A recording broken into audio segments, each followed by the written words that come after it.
الحمد لله الذي أنزل على عبده الكتاب ولم يجعل له عوجا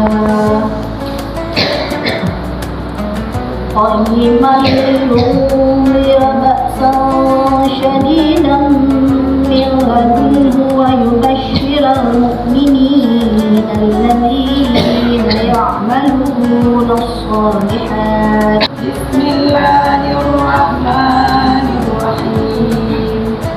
فلعلك باخع نفسك على آثارهم إن لم يؤمنوا بهذا الحديث أسفا. إنا جعلنا ما على الأرض زينة لها لنبلوهم أيهم أحسن عملا.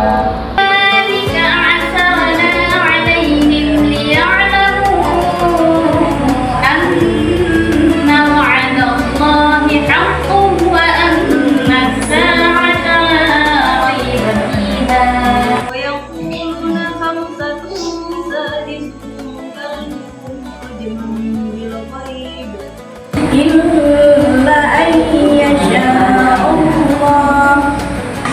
واضرب لهم مثل الرجلين جعلنا